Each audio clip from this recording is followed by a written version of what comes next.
দেবরের বাসর করে বাবির হাতে রশি, দেবরের বাসর করে বাবির হাতে রশি বেছে নিল আত্মহননের পথ। কিন্তু কেন, বিস্তারিত জানতে চাইবো তাদের কাছ থেকে এবং এখানকার যে লোকজন আছে সবার কাছ থেকে।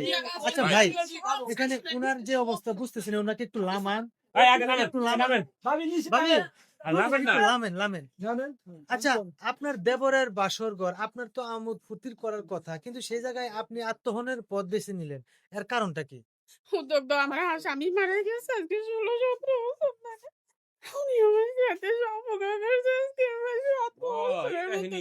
আমার হাজবেন্ড মারা যাওয়ার পরে আপনার মাত্র 6 মাস পার হইতে পারেনি, আমার মাথা ধরে গুলোয় খাইছে। আমার বাপ মা পারলে কি আমার কি বিয়ে দিবার পারতো না? সব পারতো। লুচ্চা আমার বিয়ে আমার বাপ মার পাপন থেকে ধরছে যে না আমার ভাই মারা গেছে দেখিয়েছে। আমার ভাবি আমাদের বাড়িতে সবসময় আমার ভাবি সম্মানই থাকবো, কিন্তু বিয়ে করলো না। আমার বিয়ার আসে দিয়ে আমার সব কিছু শেষ করে মানে আমি আপনাকে খবর বিয়ের পেয়েছি। আশ্বাস দিয়ে কি করছে?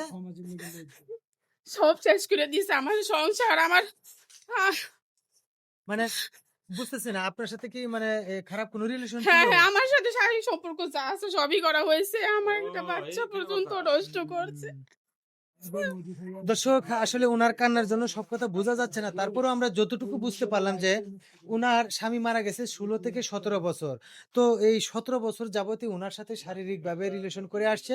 তো একটা সময় ওনাকে আবার বিয়ের একটা প্রলোভনও দেখাইছে যাতে করে এই বাড়িতে থাকে, উনি বিয়ে করবে, কিন্তু দেখা যাচ্ছে আজকে উনি অন্য একটা মেয়েকে বিয়ে করে ফেললো। তো এখন আমরা চলে যাবো একটু প্রতিবেশীর কাছে। আচ্ছা ভাই, উনি যে কথাগুলো বলছে এটা কি মনে করেন আপনি, আসলে কি না, সত্য? এটা সত্য হইতে পারে। আমরা তো চিল্লাপাল্লা শুই না আসলাম, তার মুখেও শুনলাম। তো শেফালি ভাবি অনেক 17 থেকে 18 বছর হয়েছে শেফালি ভাবির হাজবেন্ড মারা গেছে। তো ফরাদ ভাই রে সে মোটামুটি ভাইয়ের মতোই দেখে, ওইরকমই দেখি। তাদের মধ্যে যে এরকম একটা প্রেম বা কোনো শারীরিক সম্পর্ক হইছে, এটা তো আসলে আমরা জানতাম না। একটা মেয়ে কোন সময় মৃত্যুর পথ বাইছা নেয়, এটা তো আসলে বোঝার উপায় থাকে না। এটা এখন আপনারা হয়তো যদি উনি ওই ফরাদ ভাই যদি মানা করে, তাহলে আমরা এলাকার লোক নিয়ে এটা ডিএনএ টেস্ট করামু। আর যদি রাজি হয়ে যায় বা স্বীকার করে, তাহলে সে তার উপযুক্ত বিচার হবে। তো দর্শক, একজন প্রতিবেশীর কথা যতটুকু বুঝতে পারলাম যে আসলে ঘটনা সত্য কিনা মিথ্যা তা খতিয়ে দেখার জন্য প্রয়োজনে তারা ডিএনএ টেস্ট করবে। তো এখন আমরা চলে যাব একটু বরের চাস্তো ভাইয়ের কাছে। আচ্ছা ভাই, আপনার বাড়িতে যে এভাবে মানে ওনাদের থাকা অবস্থায় দেখলেন, এটা কিরকম, তাদের ভাবসাব বা চলাফেরার ধরনটা কিরকম ছিল? এটা আমি এই ঘটনাটা যে ঘটবে এটা আমি কল্পনাও করি নাই, ভাবতেও পারি না। উনি আমার ভাবি, চাচাতো ভাইয়ের বউ, বড় ভাবি। আর ও আমার ভাই। ও যে ওর সাথে এরকম করবে আমরা কখনোই ভাবিনি যে এই ছেলে আমরা অনেক ভালো মনে করছিলাম। আর আমরা দেবর ভাবি একসাথে আসে, হাসি ঠাট্টা করে, ভাই ভাবি আসে, এটা আমরা কিছুই মনে করি নাই। আজকে আমরা যদি তখন ভাবতাম, এই একটা যদি ব্যবস্থা নিতাম, আজকে এই দুর্ঘটনাটা ঘটতেছে না। এই যে নতুন বিয়ে করে আনছে, এই বউটারও কি হবে আর এই ভাবিটারও কি হবে। আর আপনারা যাওয়ার পরে আমরা এর উপযুক্ত বিচার করবো, হাড্ডি উড্ডি ভাঙ্গা তো দর্শক, আসলে বাস্তব জীবনে চোখের আড়ালে অনেক কিছু যে ঘটে যায়, এটা কিন্তু আজকে একটি জ্বলন্ত প্রমাণ। দেখুন, তার বড় ভাই মারা যাওয়ার পর ফুসলায় ফাসলায় যে কোনো ভাবে হোক তারে মানে এমন ভাবে ইউজ করা হয়েছে, মানে তারও কিন্তু বয়স এমন একটি পর্যায়ে চলে আসছে যে বিয়ের আরো 10 বছর আগে কিন্তু বিয়ে করতে পারতো, কিন্তু বিয়ে করে নাই, কারণ খাবার তো আছেই, তাহলে আবার মানে কাজ করতে হয় কেন, এটা কিন্তু একটা উদাহরণ। তো এখন আমরা চলে যাব একটু বরের কাছে। আচ্ছা ভাই, আমরা যে দেখলাম উনি রশি নিয়ে দৌড়াদৌড়ি করতেছে, ঝুলে পড়বে, এটা করবে সেটা করবে, আজকের এই ঘটনার মূল দায়ী আপনি, আর এই ঘটনাটা কেন ঘটাইছিলেন? আমাকে লিয়ে একটা ষড়যন্ত্র হচ্ছে ভাই। আমার ভাবি আমাকে লিয়ে একটা ষড়যন্ত্র করতেছে। এটা আজ আমার ষড়যন্ত্র না। কথা কইস নে ভাই, পরে কথা কইস। আচ্ছা, তোর ব্যবস্থা আজ পরে হচ্ছে করবো। আমি আমার বউ লিয়ে আইছি, বিয়ে করে লিয়ে আইছি। তার সাথে আমি বাসর করব, হ্যাঁ?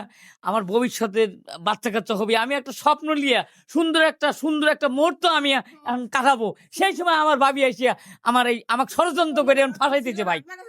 আমাকে ফাঁসাই দিছে। ছিল এই 17 বছর ধরে আমার কাছে সুন্দর মন ছিল, তখন এই সুন্দর আর সুন্দর ছিল না, তখন আমি সুন্দর ছিলাম। তোমার সাথে না ভাবি, ভাবি তোমার সুন্দর সাথে ছিল। কি আমি আমি সুন্দর ছিলাম। তোমার সাথে কি আমি কথা দিছি যে তোমার আমি বিয়ে করলে সংসার করে হ্যাঁ। খাবো?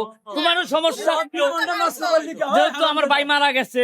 তারপর তুমি তুমি সেই সুযোগটা আমার সাথে কাজে লাগাইছো।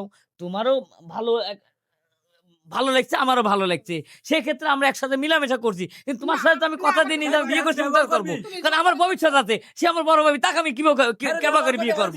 হ্যাঁ, তাহলে আপনার তো বিয়ের বয়স ছাড়া একদম মনে করেন যে কি বলবো যে আপনার তার মৌলিক টাকা দিয়েই তো আমি এতদিন বিয়ে করিনি, কারণ এই ভাই মরে যাওয়ার পর সংসারটা আমি আমার কাজে লিছি। তার যৌবন, জীবন যৌবন আমি তার রক্ষণাবেক্ষণ করছি, কারণ তার মৌলিক টাকা দেওয়া আমি অন্য জায়গায় বিয়ে করতে পারিনি। কারণ এখন তার যে সময়টা, এই সময় যদি তাকে আমি একটু সময় দেই, তাহলে তার সময়টা কাটিয়ে যাবে। কথা বলতে দর্শক আসলে ওনার আমি নিজে কথা ত্যাগ করছি, অনুযায়ী আমার কিন্তু জীবন যেমন ত্যাগ সম্পূর্ণ করতে প্রকাশ পারছি। করা হয়ে গেছে, কিন্তু আসলে এই ঘটনাতে আপনারা কি বুঝতে পারলেন আর ওনার শাস্তি কি হইতে পারে অবশ্যই কমেন্টে জানিয়ে দিবেন। কারণ আমাদের দেশে কিন্তু অহরহ পরকীয়া জিনিসটা বেড়ে গেছে এবং দর্শন বলৎকার এগুলো প্রচুর বেড়ে গেছে। দেখুন উনি দেখতে কিন্তু একদম সহজ সরল, কিন্তু উনার মনের ভিতরে কি যে লুকিয়ে আছিল এটা কিন্তু আজকে প্রকাশ হলো। তো দর্শক এখন আমরা অল্প একটু কথা বলবো নববধূর সাথে। আচ্ছা, আপনার বর যে একটি ঘটনা ঘটিয়ে ফেলছে, উনাদের সম্পর্ক দীর্ঘদিন।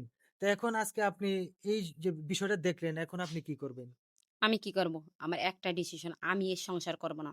এর মতো বেঈমান প্রতারকের আমার দরকার নাই। এর হলো ভাবির সাথে পরক্রিয়া করছে, মনে করছে আমি এই সংসার করব। আমি এই বিয়ে করব না, আমি এই বাড়িতে থাকব না। আমার বাবার বাড়িতে আমি চলে যাব।